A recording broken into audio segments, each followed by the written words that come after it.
अस्सलाम वालेकुम everyone, welcome to my channel. उम्मीद है कि आप सब खैरियत से होंगे।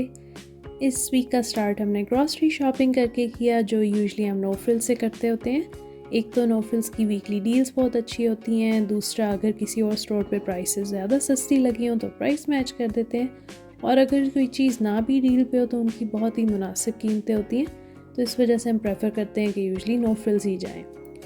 ग्रॉसरी करके जब हम घर पहुँचे तो आज मेरे मियाँ का इरादा था कि क्यों वो ही खाना बनाएं। उन्होंने आज गोश्त बनाने का प्लान किया, और उनका गोश्त का सालन जो है वो काफ़ी फेमस हुआ है हमारी फैमिली में रिसेंटली। तो मैंने सोचा कि आज लाजमी इसको फ़िल्म कर लिया जाए। गोश्त के लिए आपने लंबे प्याज काट के उनको ऑयल में डालना है, और साथ ही तकरीबन चुटकी भर नमक भी ऐड कर दें। उससे वो बहुत ही जल्दी गोल्डन ब्राउन हो जाएंगे और आपको जो है टाइम थोड़ा बच जाएगा। प्याज़ों के एजेस थोड़े से ब्राउन होने लगें तो उसके अंदर लहसुन अदरक की पेस्ट ऐड करके उसे अच्छी तरह पका लें 1-2 मिनट के लिए। इस वक्त आपने पानी बिल्कुल भी नहीं डालना, क्योंकि अगर पानी ऐड हुआ और उसके बाद जब हम उसके अंदर कच्चा गोश्त डालेंगे तो बहुत बुरी तरह से स्मेल हो जाएगी सालन में, और फिर चाहे जो टोटका आजमा लें वो स्मेल नहीं जाती। तो इस चीज़ का बिल्कुल ख्याल रखना है कि पानी नहीं ऐड करना। सो इस स्टेज पे जब प्याज पूरी तरह गोल्डन ब्राउन हो गए तो आपने उसमें गोश्त ऐड कर लेना है, और गोश्त की बोटियों को वक्फे वक्फे से जो है उसको हिलाते रहें ताकि वो हर तरफ से इक्वली पक जाए। हमने कोई ज़्यादा गोश्त को इस वक्त गलाना नहीं है, कोई नरम नहीं करना, बस उसको थोड़ा थोड़ा पकाते रहना है कि वो अच्छी तरह पक जाए। और उसके बाद जो है हम नेक्स्ट स्टेज पे जाके गोश्त को गलाएंगे एंड में। सो गोश्त की बोटियाँ जब इस स्टेज पे आ जाएँ और उनका कलर प्रॉपरली चेंज हो गया हर तरफ से, तो आपने इनको निकाल के सेपरेटली एक बोल में रख देना है। हम दोबारा इसको मिसाले में शामिल करेंगे, बट अभी के लिए हमने बोटियाँ साइड पे निकाल लेनी है। सो बोटियाँ निकाल के जो उसके बाद आपके पास बाकी मसाला बचा है, उसके अंदर आपने टमाटर की पेस्ट ऐड कर लेनी है, और साथ ही सारे मसाले ऐड कर लेने हैं। सुरख मिर्चें, सूखा धनिया, हल्दी, काली मिर्चें, थोड़ा सा ज़ीरा, और स्पेशली शान का मीट मसाला जो उसे मोस्टली फ्लेवर देता है, वो आपने लाजमी ऐड करना है। जब मसाला पक जाए और मसाला और ऑयल एक दूसरे से ज़्यादा सेपरेट हो जाए तो इस वक्त सालन तैयार है कि इसके अंदर बोटियाँ वापस डाल दी जाएँ। बोटियाँ वापस डाल के उन्हें दोबारा 2 से 3 मिनट के लिए पका लें। अगेन हमने बोटियाँ इस वक्त नरम नहीं करनी, जस्ट उसको थोड़ा सा पकाना है ताकि वो सारा फ्लेवर जो गया हुआ था पहले बोटियों से सेपरेट बना है वो अब उनके अंदर अच्छी तरह से रच जाए। सो 2 से 3 मिनट के बाद सालन रेडी था कि उसको प्रेशर दे दिया जाए उसको गलाने के लिए। ये मैंने अपने मियाँ की फरमाइश पे एक स्लो मोशन आर्टिस्टिक सा शॉट लिया, क्योंकि इस वक्त बहुत ही प्यारा सालन लग रहा था, उसकी खुशबू पूरे घर में हुई हुई थी, और हम बस वेट कर रहे थे कि कैसे ही जल्दी जल्दी इसको गलाएं, डन करें, और उसके बाद हम इसे गर्म नान के साथ एंजॉय करें।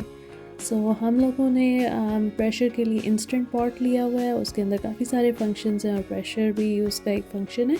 आपके ऊपर डिपेंड करता है, अगर आपके पास प्रेशर कुकर है आप वो यूज़ करें, और जो यूजुअली आप अपने जो गोश्त का सालन बनाते हैं उसको अपने लिहाज से जो प्रेशर देते हैं उसी को फॉलो करें, और आप उसको बाद में ज़्यादा प्रेशर दे सकते हैं अगर बोटियाँ नरम ना हो तो।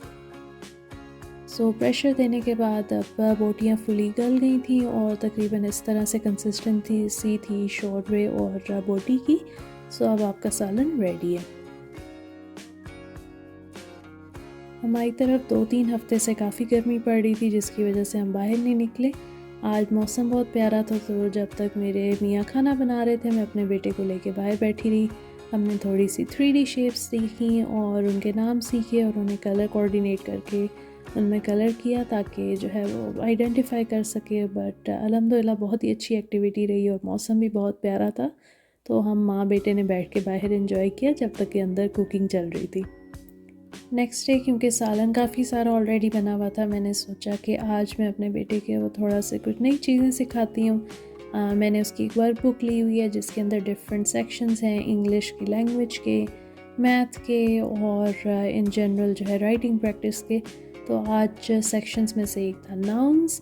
पहले मैंने उसे जो वर्कबुक के पेजेस थे उससे पढ़ाने की कोशिश की, तो उसने कोई ज़्यादा इंटरेस्ट नहीं दिखाया। मैंने 2-3 यूट्यूब वीडियोस देखी कि और किस तरह से बच्चों का इंटरेस्ट बढ़ा के उनको नाउन सिखा सकते हैं। सो उनमें से एक जो है वो कार्ड्स यूज़ कर रहे थे। मेरे पास कार्ड्स तो नहीं थे, लेकिन मुझे याद है कि घर में कुछ स्टिकर्स रखे हैं जो यूज़ नहीं हो रहे, तो मैंने उसकी स्केच बुक लेके कुछ ज़्यादा फैंसी नहीं किया, just different marker colours use किए ताकि उसका थोड़ा इंटरेस्ट बने। कलरफुल पेज देख के उसमें नाउन्स की कैटेगरीज बनाई और उनके दरमियान ये ऐसे स्क्विगली सी डिवीजन लाइंस बनाई ताकि और थोड़ा प्लेफुल सा पेज हो जाए।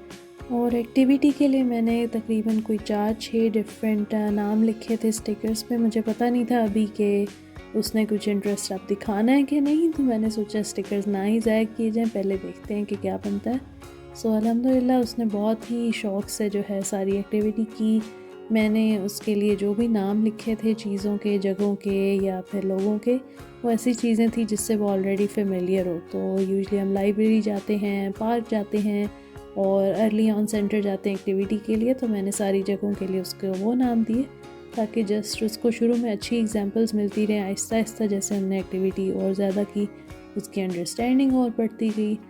थोड़ा उसे कन्फ्यूजन हो रहा था प्लेस और थिंग्स के दरमियान, बट जैसे जैसे ज़्यादा प्रैक्टिस होती गई उसी तरह उसे थोड़ा अंदाज़ा होता गया कि ओके दोनों के दरमियान क्या ज़्यादा डिफरेंस है।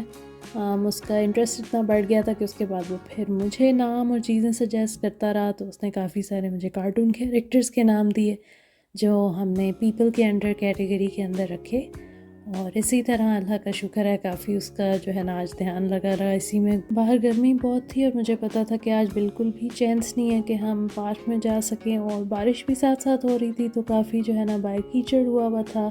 बट मैंने यही सोचा कि अगर इसका किसी चीज़ में ध्यान लग जाता है तो बेहतर है आज हम घर रह के कुछ थोड़ा प्रोडक्टिव भी करें, ज़्यादा स्क्रीन टाइम ना हो और अच्छा उससे थोड़ा सा हेड स्टार्ट मिल जाएगा अपनी क्लास में। जब वो अनाउंस कर रहे होंगे उसको ज़्यादा बेहतर अंडरस्टैंडिंग हो जाएगी। तो अल्लाह का शुक्र है काफ़ी अच्छा टाइम गुजर गया हम दोनों का। नेक्स्ट जो है, मैंने जैसे कि पिछली वीडियोस में डिस्कस किया था, अपने हस्बैंड के लिए मैं डिफरेंट जो है ना फ्लेवर्स यूज़ करके चिकन मैरिनेट करके रखती हूँ जो वो सैलेड के तौर पे, सैलेड में प्रोटीन के तौर पे ऐड करते हैं। सो इस दिन जो है मैंने चिकन लिया, तकरीबन 1 किलो होगा, वो डीफ्रॉस्ट हो गया तो मैंने उसके 2 हिस्से कर दिए।